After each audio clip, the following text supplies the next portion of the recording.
Pendant que ma fille de 8 ans était à l'hôpital, luttant pour sa vie, mes parents ont vendu nos affaires et ont donné notre chambre à ma sœur. Vous étiez en retard pour le paiement, ont-ils dit nonchalamment. Je n'ai pas pleuré. J'ai agi. 3 mois plus tard, ils nous ont vus et sont devenus complètement pâles. Nous avons été libérés un mardi après-midi, ce qui, par principe, semblait étrange. Le mardi, c'est pour les courses, les emails, et pour oublier quel jour on est, pas pour sortir d'un hôpital avec son enfant et essayer de faire semblant que vos mains ne tremblent plus. Chloé se tenait aux portes automatiques, son lapin sous un bras, et son autre main serrant mes doigts comme une ceinture de sécurité. Elle avait meilleure mine qu'avant. Elle ressemblait aussi à quelqu'un qui avait appris trop tôt que les adultes peuvent dire que tout va bien, tout en vous attachant des tubes. On rentre à la maison maintenant, a-t-elle demandé, comme si je pouvais changer d'avis et revenir vers les ascenseurs. On rentre à la maison, ai-je dit. J'ai gardé ma voix légère, plus légère que ce que je ressentais, parce qu'elle me regardait comme les enfants le font après quelque chose d'effrayant, comme si mon visage était le bulletin météo.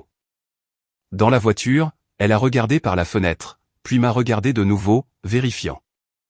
Mon lit est toujours là, n'est-ce pas? Oui, ai-je dit. Ton lit est toujours là. Nous partagions une chambre chez mes parents, mais Chloé avait son propre petit lit, son projecteur de lune, et une pile de livres qu'elle insistait être pour les urgences. J'avais mon lit étroit de l'autre côté de la chambre, et le genre d'espace de tiroir que l'on obtient quand on est une personne temporaire dans la vie permanente de quelqu'un d'autre. Elle a soupiré et a penché sa tête en arrière. Je veux ma couverture. Je sais, ai-je dit, et je le pensais. Pas seulement la couverture, mais toute l'idée des choses familières. Lorsque nous nous sommes garés, j'ai détaché Chloé lentement. Elle ne s'est pas plainte. Elle est restée immobile et m'a laissé l'aider à sortir. Je déteste savoir à quel point les enfants deviennent calmes quand ils ont trop vécu. Comme si leur corps décidait que l'obéissance était plus sûre que d'être un enfant. Lapin, m'a-t-elle rappelé. Je l'ai, ai-je dit.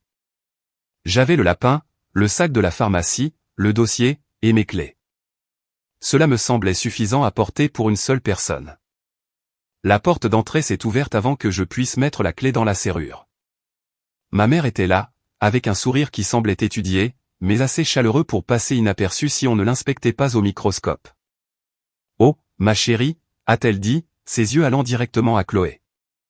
Regarde-toi. Mon père planait derrière elle, une main sur le cadre de la porte, comme s'il attendait des instructions. Ma sœur, Megan, se tenait dans le couloir.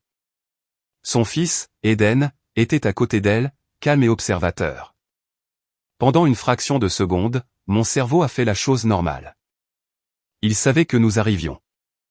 Ils sont là. Ils sont décents. Le visage de Chloé s'est éclairé de cette manière prudente qu'elle avait développée récemment, comme si le bonheur était quelque chose qu'on essayait d'abord pour voir si ça faisait mal. Salut, a-t-elle dit. Salut, ma chérie, a dit ma mère. Elle a touché légèrement le sommet de la tête de Chloé, comme si Chloé était faite de verre. Entrez. Il fait froid. Chloé s'est immédiatement penchée vers les escaliers, son lapin pressé contre ses côtes. On peut aller dans ma chambre maintenant? Oui, ai-je dit, soulagé d'avoir quelque chose de simple. Installons-nous. La couverture d'abord. J'ai remonté le sac de la pharmacie plus haut sur mon bras et j'ai avancé. La main de ma mère s'est posée sur mon coude. Pas une prise, mais une pause, comme une personne polie qui vous empêche de marcher dans la circulation. Jenna, a-t-elle dit, toujours souriante.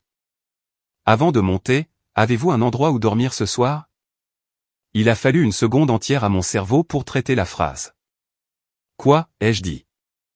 Ce soir, a-t-elle répété doucement, comme si c'était moi qui étais confuse. Où restez-vous ce soir? Les doigts de Chloé se sont resserrés autour de l'oreille du lapin. Elle a regardé entre mon visage et celui de ma mère. Nous vivons ici, ai-je dit. Les mots sont sortis de manière neutre, parce que c'est le son des faits. Ma mère a hoché la tête, comme si nous étions d'accord. Exact.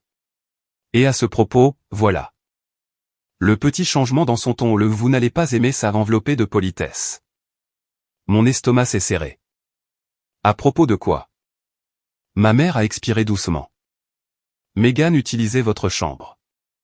Je l'ai regardé fixement. Ma chambre? La chambre que vous utilisiez, a-t-elle corrigé immédiatement, comme si elle pouvait modifier la réalité avec du vocabulaire. La tête de Chloé s'est levée. Mon lit est dedans. Les yeux de Megan se sont détournés. Eden est soudainement devenu fasciné par les coutures de sa propre manche. Mon père s'est raclé la gorge. Jenna, non, ai-je dit, doucement mais fermement. Expliquez-le. Le sourire de ma mère est resté. Il ne s'est pas brisé. Il a juste tenu bon. Vous n'étiez pas là pendant 2 semaines. J'étais à l'hôpital. Oui, a-t-elle dit rapidement, comme si elle était d'accord avec moi. Et pendant ce temps, vous n'utilisiez pas la chambre. La phrase me semblait insensée dans la bouche, comme si la prononcer me rendait complice. Et vous n'avez pas payé votre contribution mensuelle, a-t-elle ajouté, toujours doucement. C'était ça. La raison, le pivot. Je vous avais dit que je paierais plus tard, ai-je dit. J'étais concentré sur Chloé.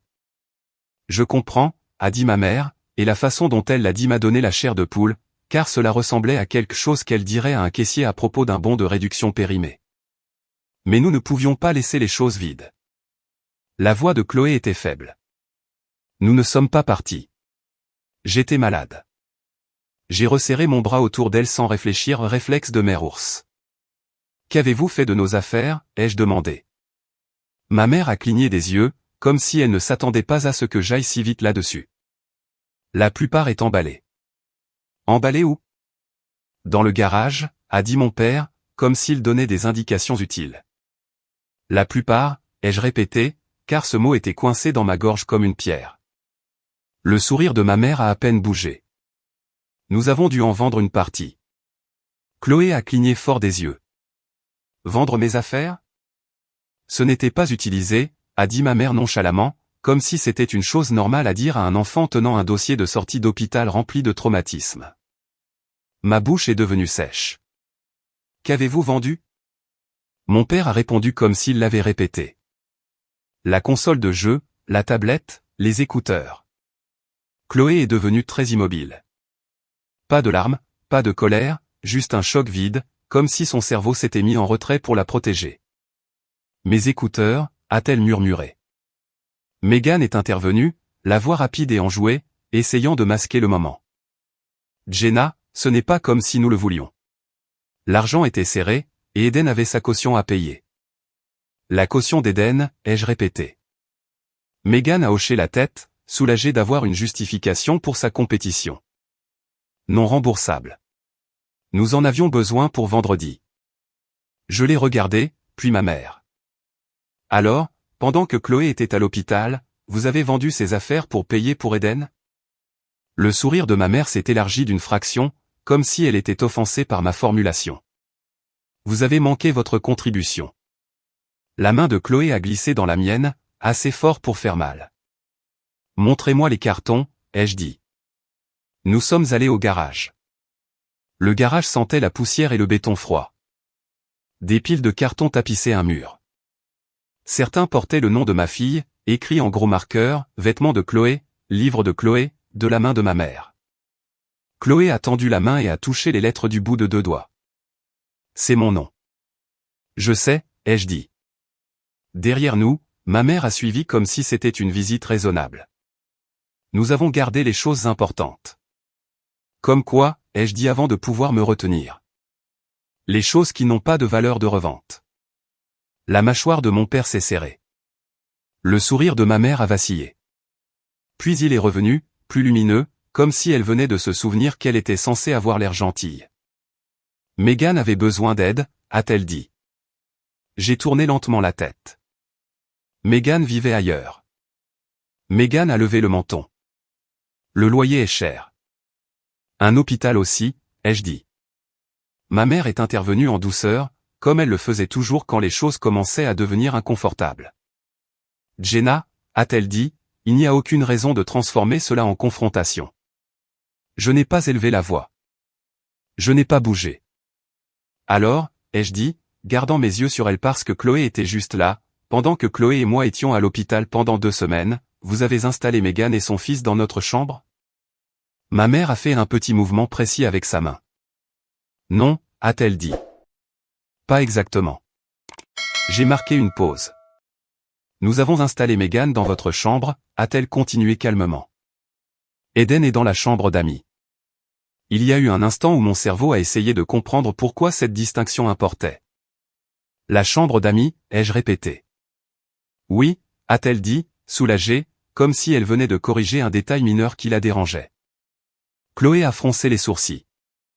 Nous n'avions pas le droit d'utiliser cette chambre. Non, ai-je dit doucement. Nous n'avions pas le droit. J'ai laissé cela s'installer une seconde, puis j'ai remis les choses à leur place. Donc, vous avez donné ma chambre à Megan.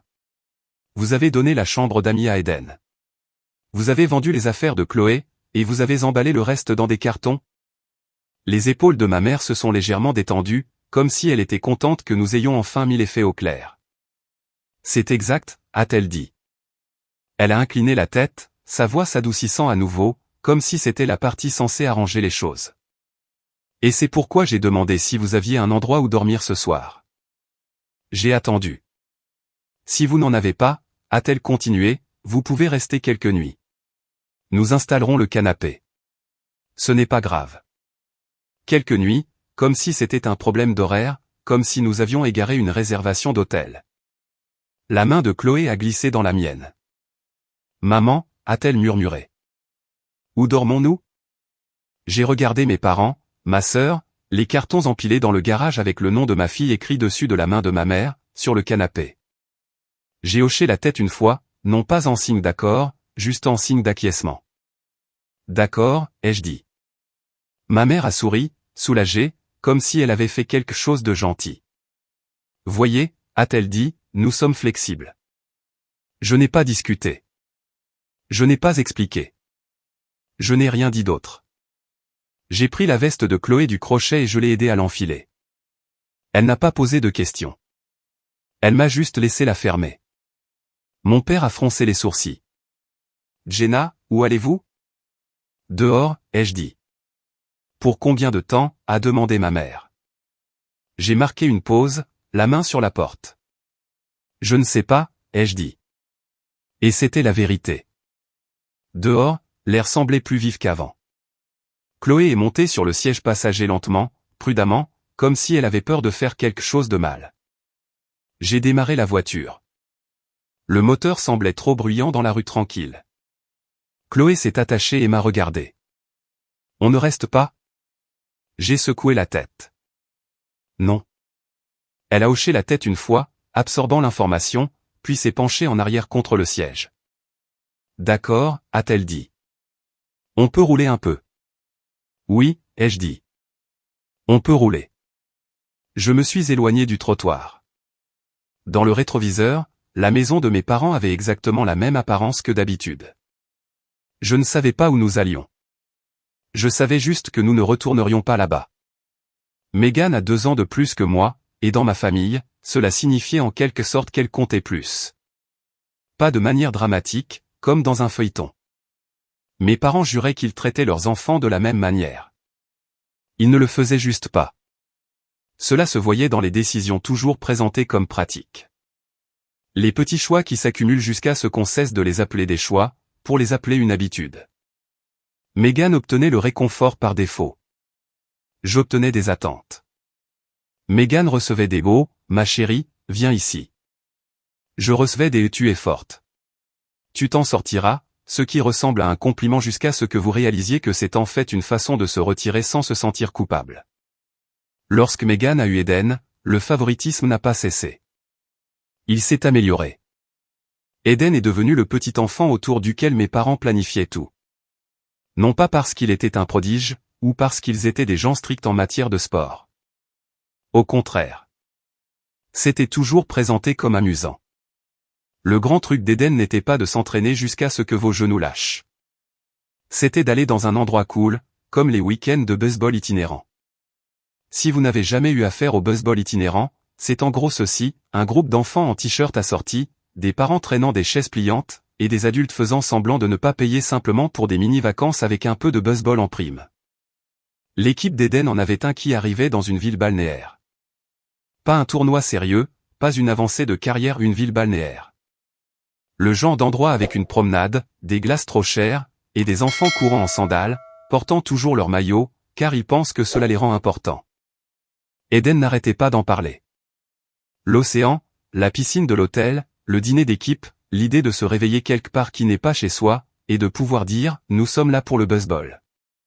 Comme si cela expliquait tout. Mes parents ont adoré.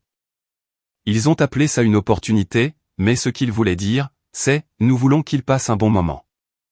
Chloé n'a pas eu ce genre d'énergie. Chloé a été étiquetée facile, ce qui est un mot que les adultes utilisent quand ils ne veulent pas admettre qu'un enfant a appris à se faire petit. Megan et moi sommes toutes les deux divorcées, et c'est là que la différence de traitement est devenue impossible à ignorer. Lorsque le mariage de Megan s'est terminé, mes parents se sont mobilisés comme si c'était leur mission commune. Ma mère a immédiatement blâmé l'ex de Megan. Mon père a fait un signe de tête sombre et a dit « il ne te méritait jamais ». Megan ne pouvait rien faire de mal, car elle traversait une période difficile. Lorsque mon mariage s'est terminé des années plus tôt, quand Chloé était plus petite et ma vie beaucoup moins stable, mes parents ne se sont pas mobilisés. Ils ont évalué. Ils ont offert une chambre, mais pas de réconfort. Vivre avec eux n'était pas gratuit. Ce n'était même pas doux. Il y avait une contribution mensuelle, celle qu'ils insistaient être juste, plus l'attente tacite que je me rende utile. Des courses supplémentaires, des tâches ménagères supplémentaires, des tâches peux-tu juste qui n'étaient pas des demandes, car dans cette maison, les demandes étaient pour Megan. J'ai payé pour vivre là, et puis j'ai payé de nouveau en travail. Je l'ai fait parce que je devais le faire. Parce que le loyer ne se soucie pas que vous soyez épuisé, et les maths d'un parent célibataire ne s'étirent pas par magie. Ce qui faisait mal, ce n'était pas de payer. C'était de voir l'argent devenir facultatif quand c'était pour Megan. Mes parents lui donnaient de l'argent pour les affaires d'Eden. Ils couvraient les petits extras sans discussion. De nouvelles crampons, un sweat à capuche d'équipe, la caution qui devait être payée avant vendredi. Tout était urgent quand c'était pour lui. Tout était flexible quand c'était pour elle. Mais quand c'était moi, c'était toujours des règles, toujours des délais, toujours « nous ne pouvons pas ». Avant le divorce de Megan, avant les rêves de week-end de baseball sur la plage d'Eden, avant que mes parents ne commencent à me traiter comme une locataire avec des corvées attachées, il y avait un autre adulte dans cette maison. Ma grand-mère Hélène, la mère de ma mère. Quand j'étais petite, 6 ans peut-être, elle était juste là. Pas en arrière-plan, dans la pièce, de la manière qui compte quand on est enfant et qu'on ne sait pas encore qu'on compte les points. Je me souviens d'une nuit où je ne pouvais pas dormir parce que Megan pleurait encore dans sa chambre. Pas des pleurs de douleur, mais des pleurs de performance, le genre qui faisait accourir ma mère comme si la maison était en feu. J'étais debout dans le couloir, en chaussettes, trop petite pour faire autre chose qu'écouter. Ma grand-mère m'a trouvé là. Elle ne m'a pas dit de retourner au lit. Elle n'a pas dit « arrête de rôder ». Elle m'a conduite dans la cuisine, a posé un verre d'eau sur la table comme si c'était un rendez-vous sérieux, et a fait glisser un biscuit vers moi comme si elle soudoyait un petit témoin. « Ta sœur est bruyante », a-t-elle dit doucement. J'ai reniflé. C'est sorti tout seul. Elle ne m'a pas grondé pour ça non plus. Elle a juste penché la tête et a dit « tu as le droit d'avoir des sentiments, tu sais ». Personne ne m'avait jamais dit cela comme si c'était un fait. C'est ce dont je me souviens le plus. Pas un grand geste, pas un grand discours, juste un adulte qui me faisait de la place dans une maison où l'attention était toujours déjà dépensée. Et puis elle a disparu de ma vie si proprement qu'on aurait dit que quelqu'un l'avait effacée. Sa chaise a cessé d'être à table. Sa tasse a cessé d'être dans le placard. J'ai demandé où elle était allée, et ma mère a répondu sans lever les yeux de ce qu'elle faisait, comme si c'était une question sur la météo.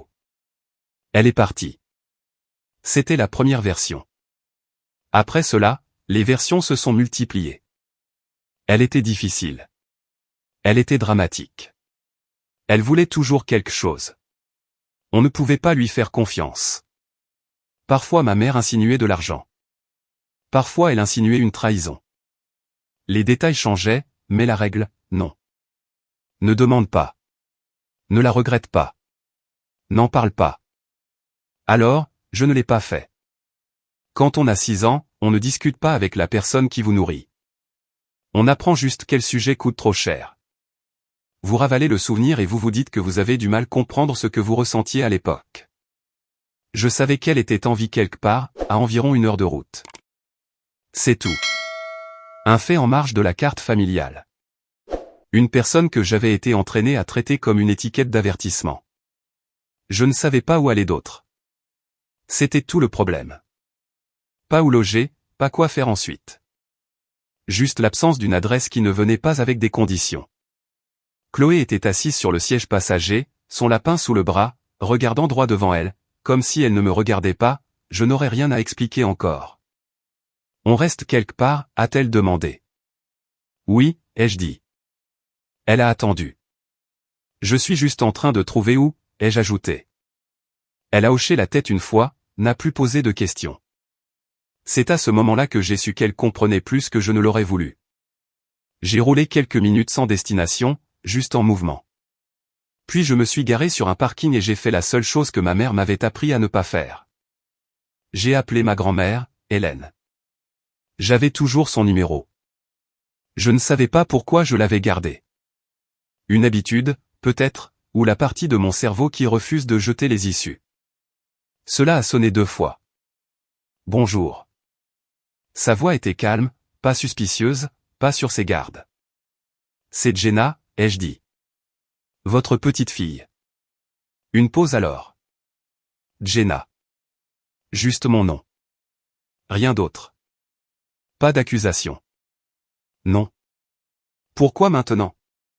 Nous avons besoin d'un endroit où rester, ai-je dit. Je n'ai pas adouci.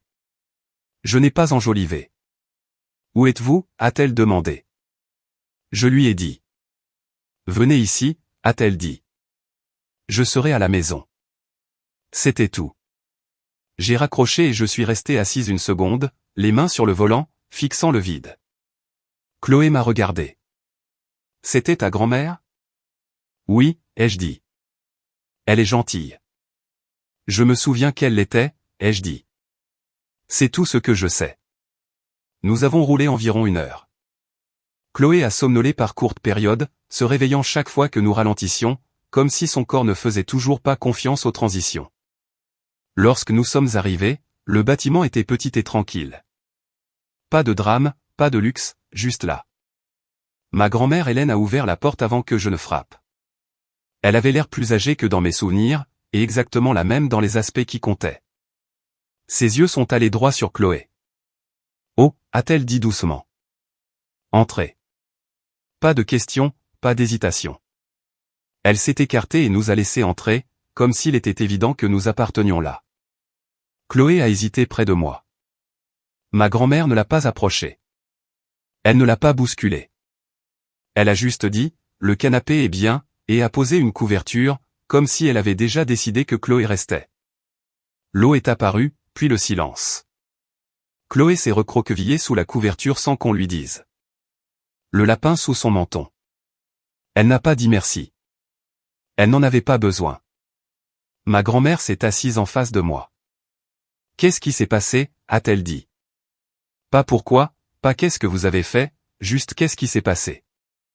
Je lui ai raconté la version courte, hôpital, sortie, retour à la maison, chambre disparue, affaires emballées, certaines vendues. Sa mâchoire s'est serrée. Ils ont vendu ses affaires, a-t-elle dit. Oui. Pourquoi faire? J'ai hésité une demi-seconde, puis je l'ai dit. Une caution pour Eden. Week-end de baseball itinérant à la plage. Cela a fait l'affaire. Ma grand-mère a laissé échapper un court souffle par le nez.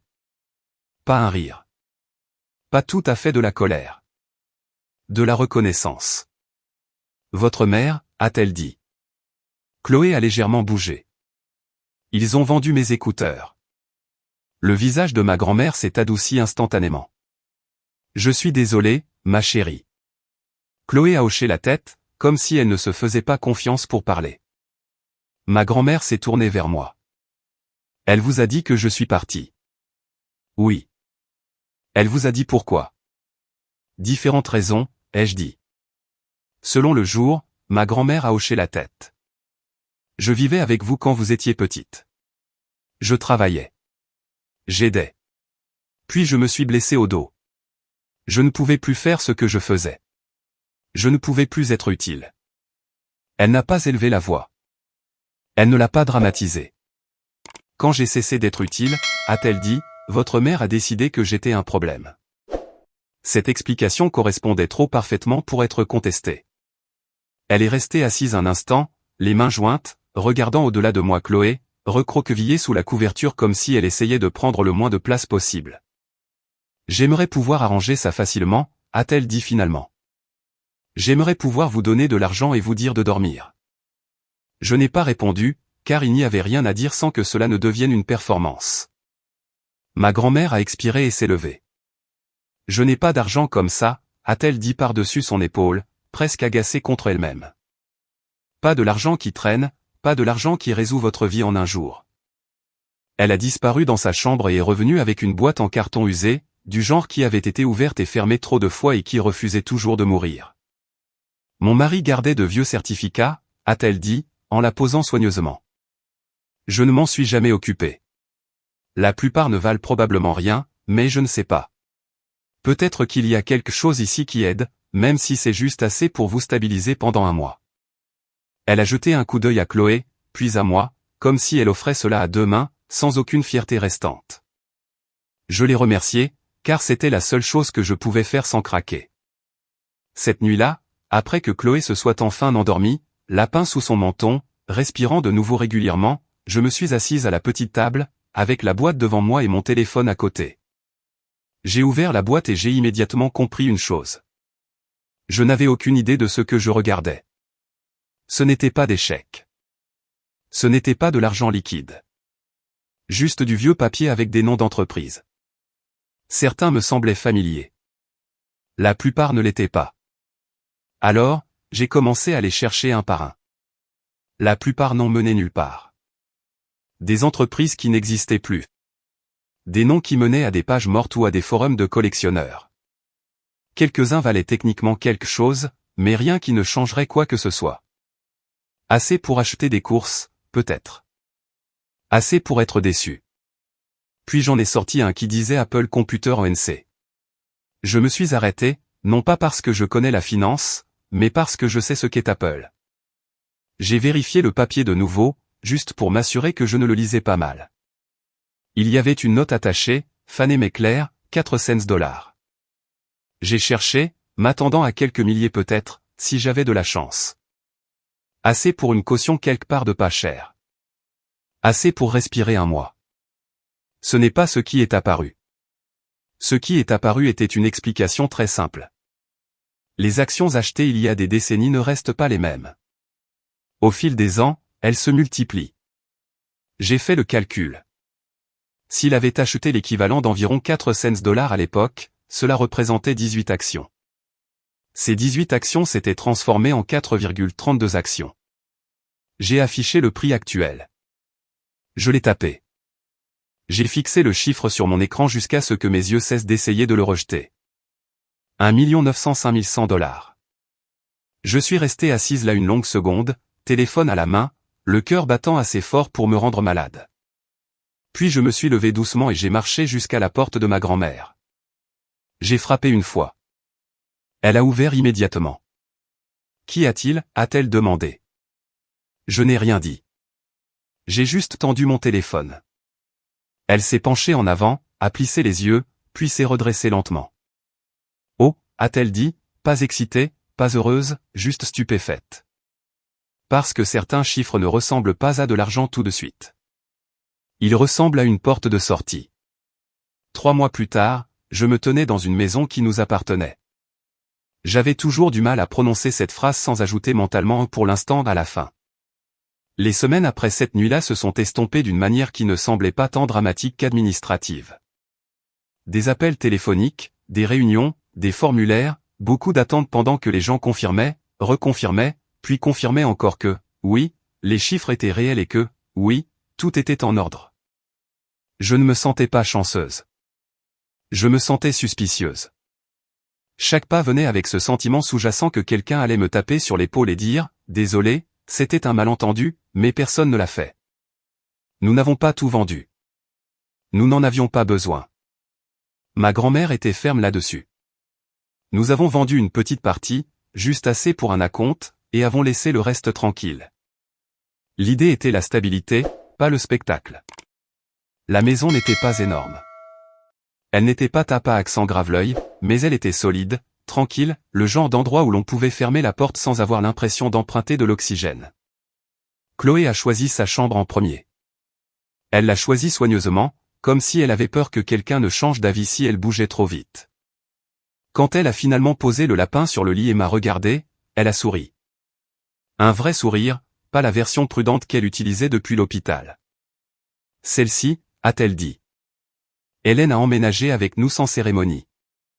Chambre au rez-de-chaussée, moins d'escaliers, des choix pratiques qui n'avaient pas besoin d'être justifiés. Cela semblait naturel d'une manière que je n'ai pas remise en question. Ce qui m'a surprise, c'est le temps qu'il a fallu pour que l'incrédulité s'estompe. Même après que les cartons aient été déballés, même après que Chloé ait recommencé à dormir toute la nuit, je me retrouvais encore debout dans le couloir, m'attendant à moitié à ce que quelqu'un nous dise que nous devions partir. Le seul contact que j'ai eu avec mes parents pendant ces 3 mois était transactionnel. Un voyage de retour chez eux, un déchargement silencieux de cartons du garage. Pas de conversation, pas d'excuses, pas de questions sur Chloé, juste de la logistique. Après cela, il n'y a eu plus rien. Et pendant un temps, j'ai pensé que ce serait la fin. J'aurais aimé que ce le soit. J'étais dans l'allée, regardant Chloé dessiner des formes à la craie sur le trottoir, quand j'ai vu mes parents marcher dans la rue. Je n'aurais pas dû être surprise. Nous étions restés dans la même zone scolaire pour que Chloé n'ait pas à changer d'école. Même épicerie, même trottoir, tout était pareil. Cela allait arriver un jour ou l'autre. Je ne m'attendais juste pas à ce jour-là. Au début, ils ne m'ont pas vu. Ils parlaient, marchaient lentement comme des gens qui tuaient le temps. Puis ma mère a levé les yeux. Elle a ralenti. Mon père a fait un autre pas avant de réaliser qu'elle n'était plus à côté de lui. Ils ont tous les deux regardé la maison. Pas moi, la maison.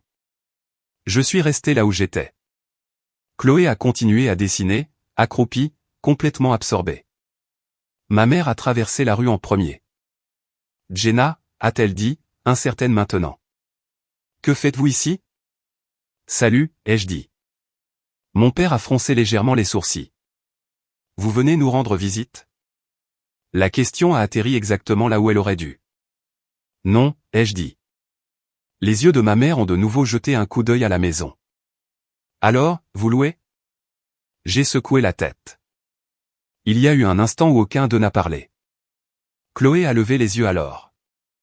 C'est notre maison, a-t-elle dit, nonchalamment, comme si elle constatait le temps qu'il faisait. Le visage de ma mère s'est crispé. Votre maison? Mon père s'est tourné entièrement vers moi. Vous vivez ici? Oui. C'est à ce moment-là que ça a frappé. Pas de manière dramatique, pas avec des cris, juste une recalcul visible qu'il ne pouvait pas cacher. Ma mère a ri une fois. Trop vite. Depuis quand? Depuis que nous avons emménagé, ai-je dit. Elle a ouvert la bouche, l'a refermée, puis a réessayé. Mais comment? Je n'ai pas répondu. Chloé a tiré ma manche. Je peux rentrer? Mes mains sont sales. Oui, ai-je dit. Lave-les. Elle a couru devant moi, laissant une traînée de poussière de craie derrière elle. Ma mère l'a regardée partir, puis m'a regardé de nouveau.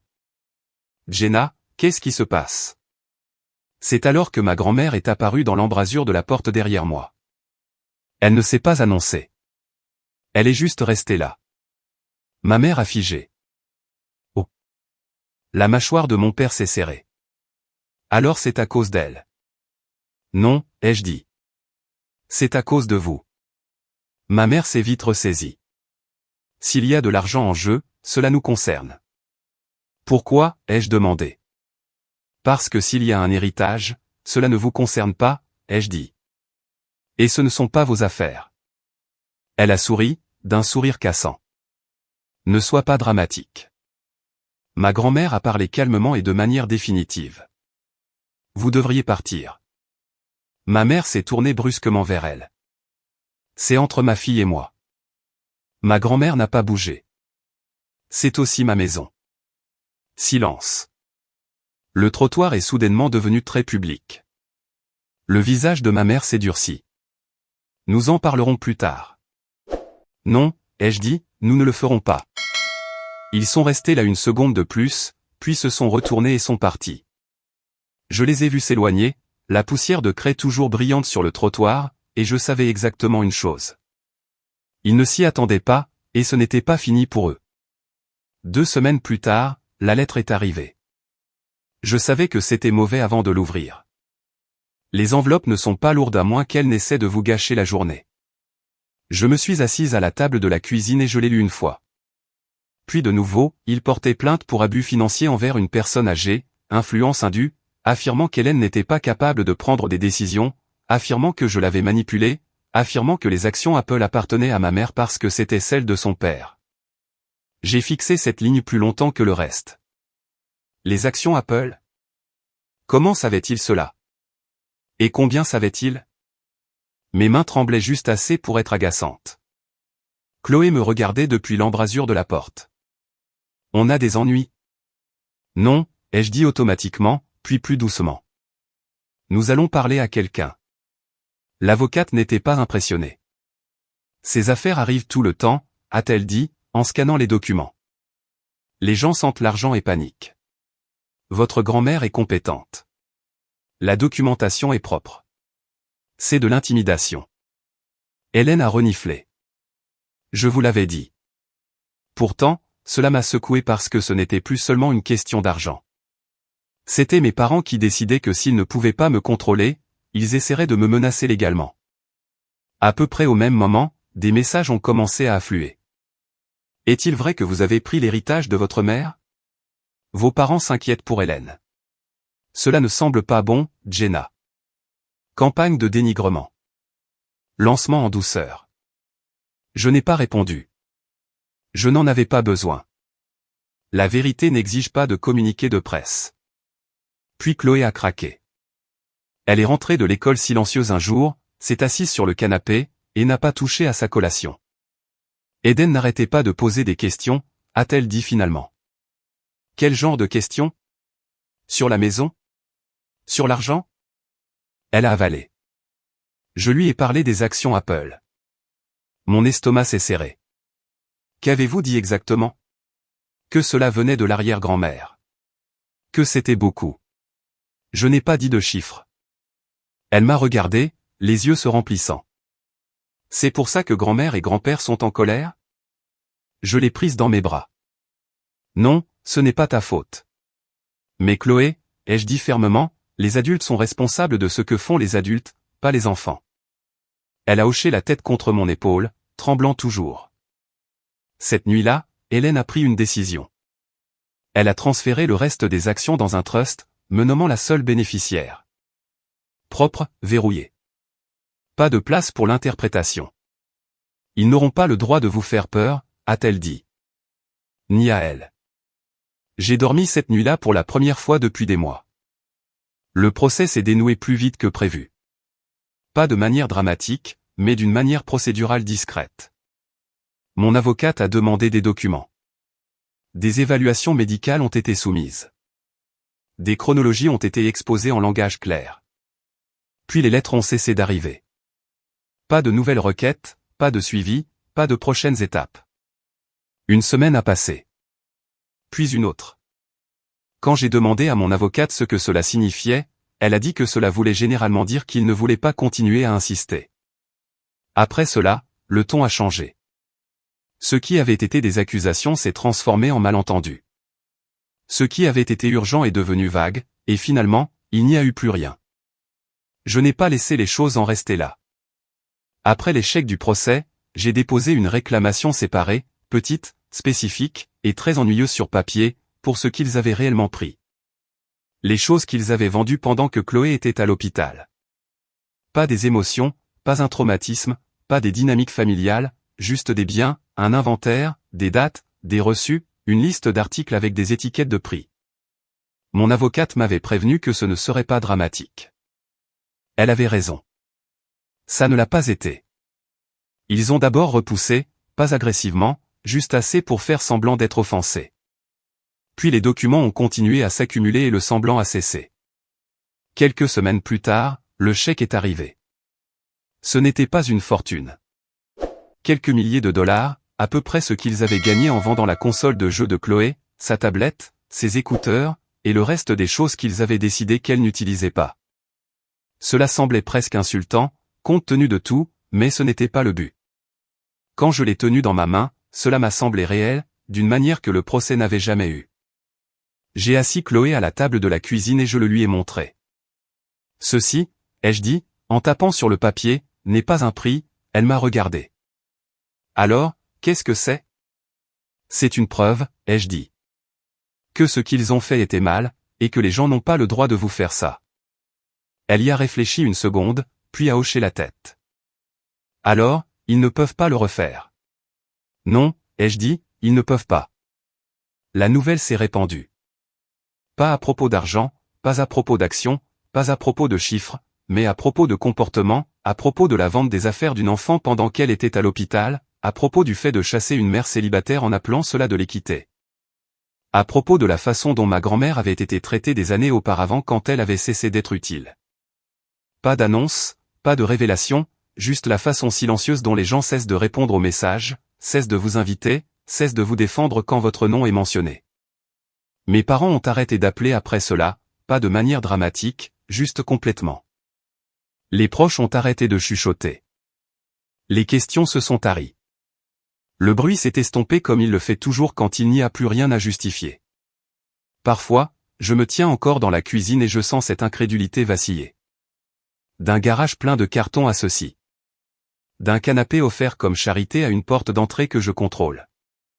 Et de temps en temps, quand Chloé rit trop fort, ou que ma grand-mère fredonne en arrosant les plantes, je pense à quel point nous avons failli disparaître et comment nous ne l'avons pas fait. Pas cette fois. Alors, qu'en pensez-vous? Suis-je allé trop loin ou pas assez? Faites-le moi savoir dans les commentaires et abonnez-vous pour